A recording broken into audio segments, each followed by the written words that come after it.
Hello everyone, my name is Devashish Nayak and welcome to our channel source root.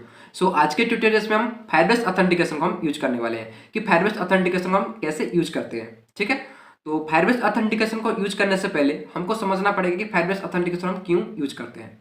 ठीक है, तो Firebase authentication को use करके हम क्या कर सकते हैं, अपने जो एंड्रॉइड प्रोजेक्ट है, अपने जो एंड्रॉइड प्रोजेक्ट है उस प्रोजेक्ट में हम क्या कर सकते हैं ना, हम यूजर को आइडेंटिफाई कर सकते हैं और कितने यूजर हमारा जो एप्लीकेशन रहता है उस एप्लीकेशन में हम कितने यूजर रजिस्टर हैं इसको भी हम मैनेज कर सकते हैं। किसके थ्रू? फायरबेस ऑथेंटिकेशन के थ्रू। कितने डेली एक्टिव यूजर हैं अपने प्रोजेक्ट में। ठीक है, ये सारी चीज़ हम यहाँ पे फायरबेस ऑथेंटिकेशन के थ्रू हम मैनेज कर सकते हैं। तो फायरबेस ऑथेंटिकेशन को यूज करने के लिए हम क्या करेंगे, पहले हम फायरबेस प्रोजेक्ट को अपने एंड्रॉइड प्रोजेक्ट में कनेक्ट करना पड़ता है। तो इसको हम कैसे कनेक्ट करते हैं इसके बारे में पिछले ट्यूटोरियल्स में अच्छे से मैं एक्सप्लेन कर चुका हूं। अगर आप लोग उस ट्यूटोरियल नहीं देखे हो तो उस ट्यूटोरियल देख लीजिए, देन आके इस ट्यूटोरियल देखो तो आप लोगों को आसानी होगा फायरबेस ऑथेंटिकेशन को यूज करने के लिए। ठीक है, क्योंकि इस ट्यूटोरियल में हम कैसे कनेक्ट करते हैं इसके बारे में हम डिस्कशन नहीं करेंगे, यहाँ पे डायरेक्ट हम ऑथेंटिकेशन को यूज करेंगे। ठीक है, तो ऑथेंटिकेशन को यूज करने के लिए हम क्या करेंगे, पहले हम फायरबेस प्रोजेक्ट में जाएंगे। तो फायरबेस प्रोजेक्ट में जाने के लिए मैं क्या करूंगा, क्रोम ओपन करूंगा। ठीक है, तो क्रोम ओपन करने के बाद यहाँ पे मैं लिखूंगा फायरबेस प्रोजेक्ट। यहाँ पे लिखेंगे, सॉरी फायरबेस लिखेंगे, यहाँ पे लिखेंगे हम फायरबेस google.com और एंटर करेंगे।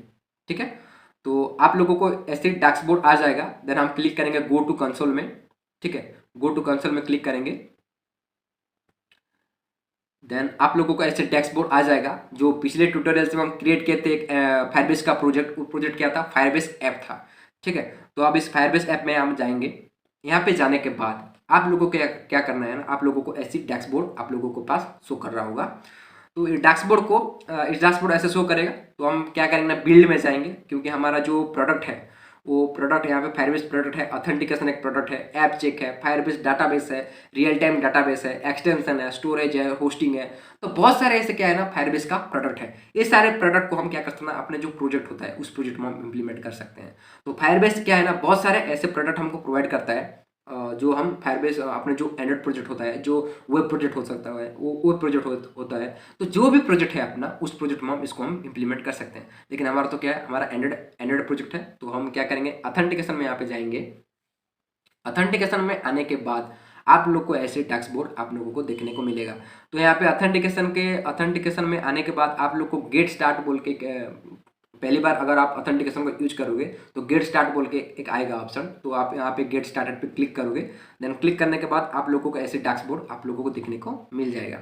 ठीक है, देन यहाँ पे यूजर में क्या होता है ना, ये जो यूजर का डैशबोर्ड है, इस डैशबोर्ड में क्या होता है ना, आप लोगों को यूजर कितने यूजर रजिस्टर हैं वो सारी चीज़ आप लोगों को यहाँ पे दिखने को मिल जाएगा, कितने यूजर रजिस्टर है। ठीक है, ये जो आइडेंटिफायर सेक्शन है, यहाँ पे क्या होगा ना, आप लोगों का जितने भी रजिस्टर यूजर्स होंगे उनका यहाँ पे ईमेल आप लोगों को शो कर रहा होगा।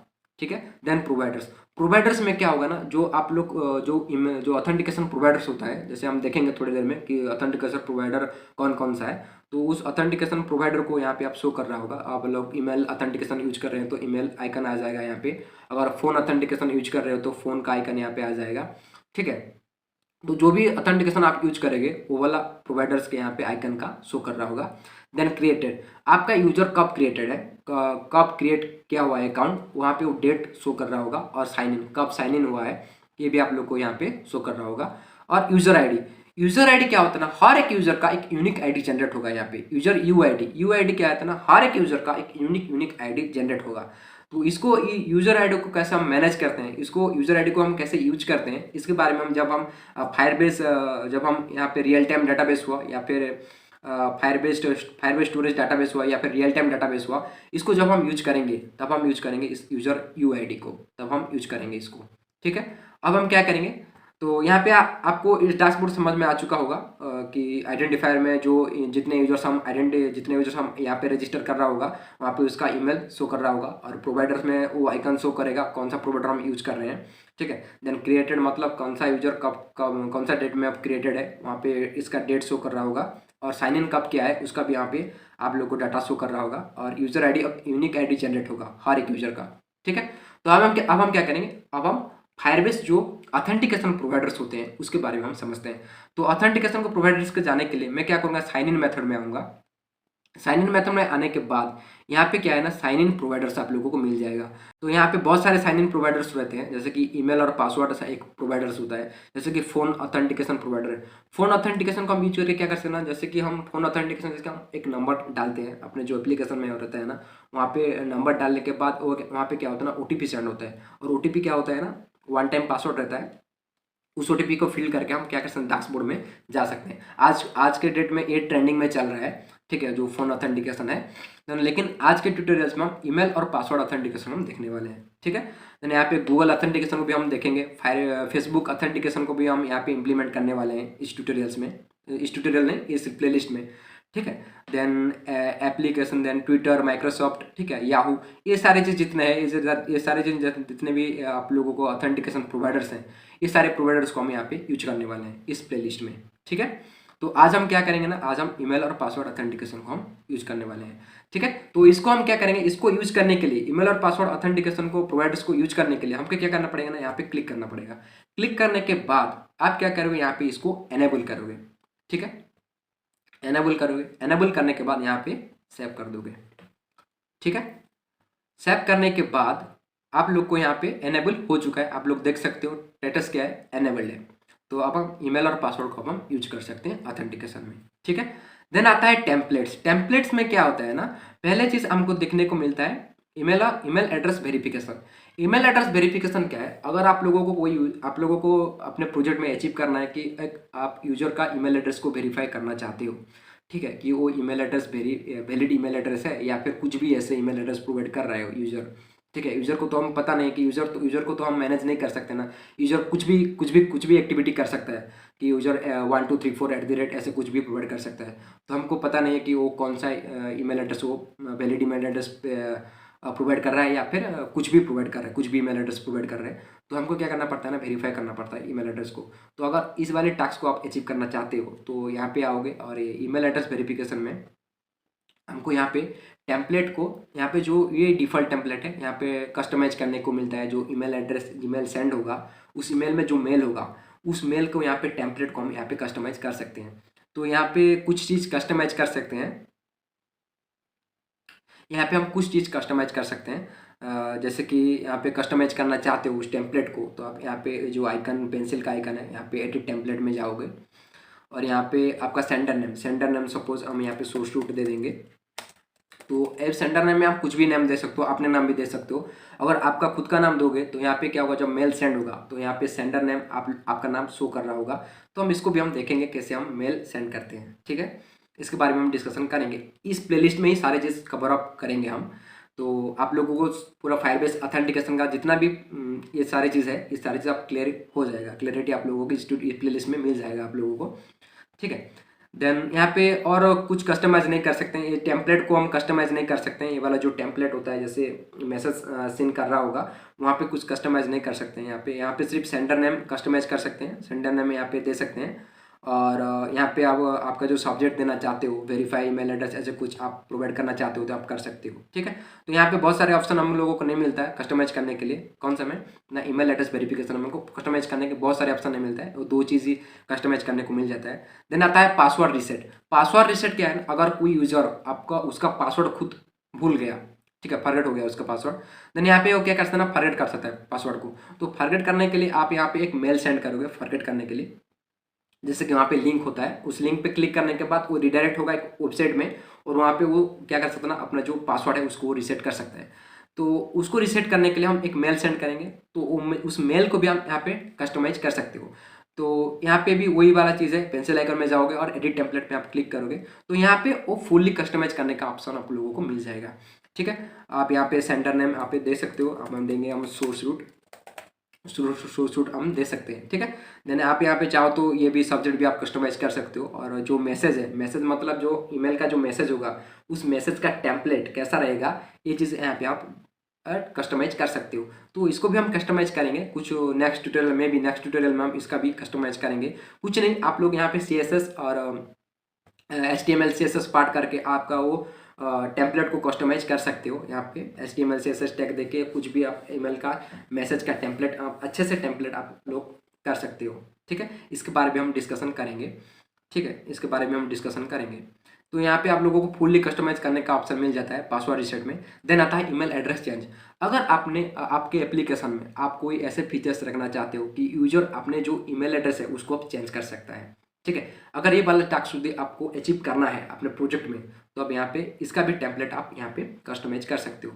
तो यहाँ पे भी एक ईमेल सेंड कर सकते हो, जो यूजर का रजिस्टर ईमेल एड्रेस होगा उस ईमेल एड्रेस में आप यहाँ पे इस लिंक को क्लिक करके वो अपने जो ईमेल एड्रेस होता है उसको आप चेंज कर सकता है, ठीक है। ये चीज़ भी आपको कस्टमाइज करने को मिल जाता है, लेकिन यहाँ पे आप मैसेज को कस्टमाइज नहीं कर सकते हो, लेकिन यहाँ पे सेंडर नेम को कस्टमाइज कर सकते हो और सब्जेक्ट नेम को यहाँ पे सब्जेक्ट जो है उसको आप कस्टमाइज कर सकते हो।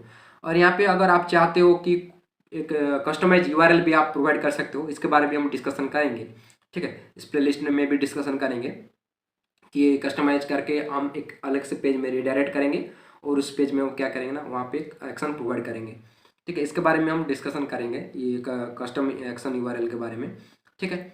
तो ये चीज़ रहता है। यहाँ पे आप कस्टमाइज डोमेन भी आप दे सकते हो। तो यहाँ पे जो डिफ़ॉल्ट डोमेन है firebase.com का, तो ये देख सकते हो यहाँ पे ये फायरबेस डोमेन है। तो यहाँ पे आपका खुद का डोमेन भी आप यहाँ पे रजिस्टर कर सकते हो। तो इसको भी कैसे हम कस्टमाइज करते हैं डोमेन को, इसके बारे में हम डिस्कशन करेंगे। तो चलो इसी ट्यूटोरियल में बता दे रहा हूँ कैसे कस्टमाइज करेंगे।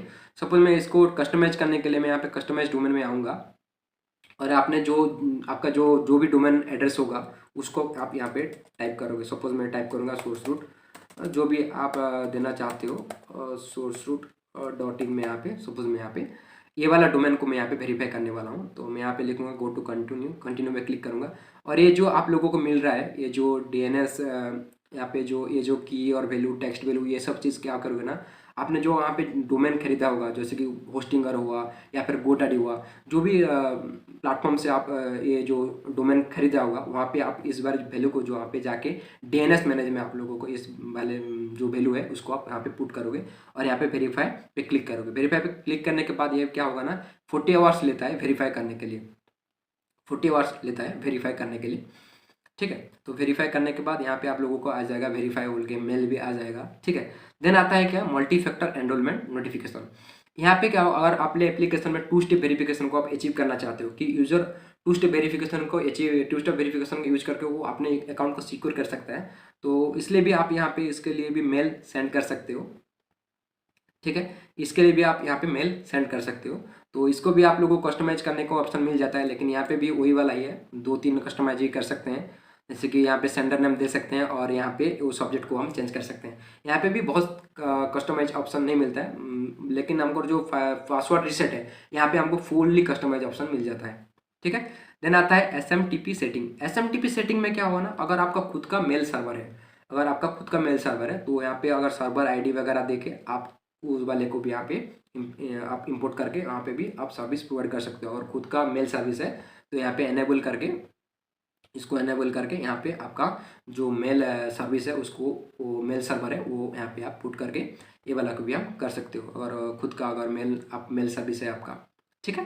देन आता है SMS वेरिफिकेशन। SMS वेरिफिकेशन क्या हो ना, जब हम फोन ऑथेंटिकेशन का यूज करते हैं और हम जब फोन ऑथेंटिकेशन यूज करके जब हम यूजर एक ऑथेंटिकेशन SMS सेंड करता है तो ये वाला जो लॉगिन कोड इस वेरिफिकेशन कोड इस एक मैसेज नहीं आता, वही वाला है। तो आप इसको भी हम देखेंगे, SMS वेरिफिकेशन को भी हम देखेंगे, ठीक है। देन आता है यूजर्स। यूजर्स में क्या है ना, डेली एक्टिव यूजर कितने हैं अपने एप्लीकेशन में, डेली एक्टिव यूजर कितने हैं ये सारी चीज़ आप देख सकते हो। मंथली एक्टिव यूजर कितने हैं ये सारी चीज़ यहाँ पे देख सकते हो, ठीक है। तो ये चीज़ रहता है। तो हम यूज़र में आएंगे और यूज़र में तो आप लोगों को बता चुका हूँ कि हम कैसे यूज करेंगे, ठीक है। अब हम क्या करेंगे, इसको हम एंड्रॉइड स्टूडियो में हम इम्प्लीमेंट करते हैं। तो इम्प्लीमेंट करने के लिए हमको क्या करना पड़ेगा, पहला स्टेप क्या है, हम एंड्रॉइड जो एंड्रॉइड प्रोजेक्ट है और जो ये फायरबेस प्रोजेक्ट है इसको हम कनेक्ट करना पड़ता है। अगर कनेक्ट नहीं होगा तो फायरबेस का कोई भी प्रोडक्ट हम यूज़ नहीं कर सकते। ऐसे कि यहाँ पे हुआ ऑथेंटिकेशन हुआ, ऐप चेक हुआ, फायरबेस डाटाबेस हुआ, ये जो फायरबेस का प्रोडक्ट है कुछ भी कोई भी प्रोडक्ट हम यूज़ नहीं कर सकते हैं। तो पहला चीज़ क्या है, पहला चीज़ हमको फायरबेस प्रोजेक्ट को एंड्रॉइड स्टूडियो में एंड्रॉइड जो प्रोजेक्ट है वहाँ पे कनेक्ट करना पड़ता है। तो हम ऑलरेडी कनेक्ट कर चुके हैं पिछले ट्यूटोरियल्स में, ठीक है। इसको कनेक्ट है या नहीं इसको चेक करने के लिए हम क्या करेंगे, एंड्रॉइड स्टूडियो में आएंगे। एंड्रॉइड स्टूडियो में आने के बाद यहाँ पे टूल्स में आएंगे, ठीक है।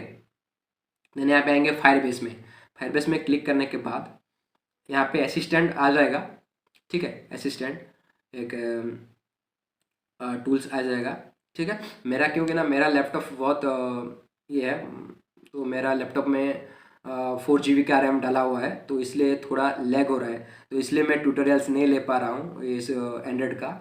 ठीक है, तो यहाँ पे आओगे और यहाँ पे ऑथेंटिकेट यूजिंग गूगल, यहाँ पे आप क्लिक करोगे तो आप लोगों को यहाँ पे कनेक्टेड मिल जाएगा। आपका अगर अगर प्रोजेक्ट कनेक्टेड है ऑलरेडी तो यहाँ पे आपको कनेक्टेड का ऑप्शन मिल जाएगा।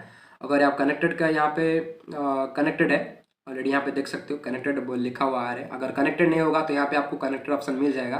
तो कनेक्ट करने के बाद यहाँ पे आप लोगों को देख सकते हो वो कनेक्ट हो जाएगा। ठीक है, तो हमारा जो प्रोजेक्ट है ऑलरेडी यहाँ पे कनेक्टेड है, तो इसको हम क्लोज करेंगे। क्लोज करने के बाद फिर से हम क्या करेंगे, फायरबेस में आएंगे। आने के बाद यहाँ पे डॉक्यूमेंटेशन में आएंगे। ठीक है, डॉक्यूमेंटेशन में आने के बाद हम क्या करेंगे, बिल्ड में आएंगे। बिल्ड में आने के बाद ऑथेंटिकेशन में यहाँ पे आएंगे। ठीक है, ऑथेंटिकेशन में आने के बाद अब हम क्या करेंगे, यहाँ पे एंड्रॉयड में आएंगे। एंड्रॉयड में आने के बाद गेट स्टार्टेड पे आएंगे।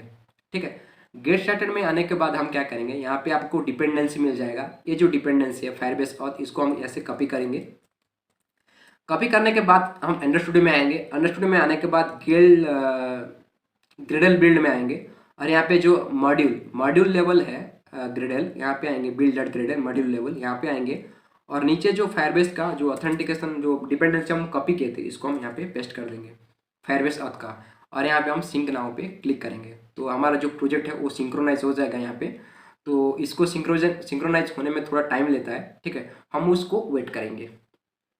ठीक है, तो पहला चीज़ क्या रहता है ना, हम फायरबेस ऑथेंटिकेशन हम क्यों यूज करते हैं, क्योंकि ना हम यूजर को आइडेंटिफाई करने के लिए। ठीक है, तो यहाँ पे थोड़ा टाइम लेता है, हम थोड़ा वेट करते हैं। चाय पानी पी के हम आते हैं। मेरा लैपटॉप स्लो है, बहुत स्लो है, इसलिए हम चाय पानी पी के आते हैं। ठीक है, आप लोग अगर आपका लैपटॉप फास्ट होगा या फिर आपका डेस्कटॉप फास्ट होगा तो आप लोग को यहाँ पे फास्टली आपको यहाँ पे बिल्ड हो जाएगा, लेकिन मेरा लैपटॉप तो बहुत स्लो है, इसलिए मैं चाय पानी पी के आता हूँ। ठीक है, तो फाइनली यहाँ पे हमारा सिंक्रोनाइज हो चुका है प्रोजेक्ट।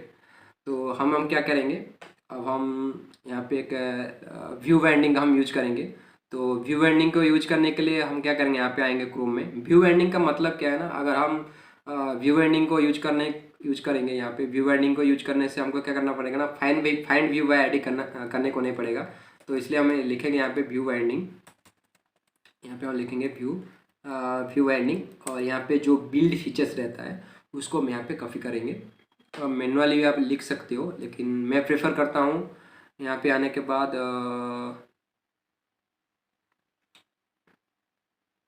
हाँ, ये जो बिल्ड फीचर्स है व्यू वाइंडिंग ट्रू, इसको हम कॉपी करेंगे।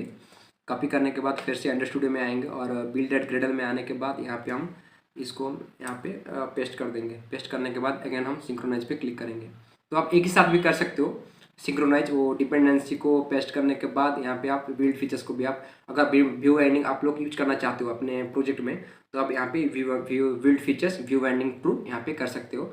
तो इसको करने का यही मोटिव है कि हम इसको व्यू वाइंडिंग यूज करने से हमको फाइंड व्यू बाय आईडी करने को नहीं पड़ता। डायरेक्ट हम व्यू वाइंडिंग के थ्रू हम डायरेक्ट ही उस आईडी को डायरेक्ट गेट कर सकते हैं।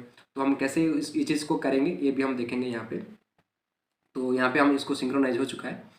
अब हम क्या करेंगे, साइन ऑफ, पहले हम साइन ऑफ करेंगे, देन यूजर को हम लॉगिन करेंगे। ठीक है, तो ऑलरेडी मैं यहाँ पे डिज़ाइन करके रखा हूँ। तो इस ट्यूटोरियल में हम पिछले ट्यूटोरियल्स में हमें कुछ एंड्रॉयड का यूआई जो प्लेलिस्ट था वहाँ पे मैं इसका डिज़ाइन करके रखा हूँ।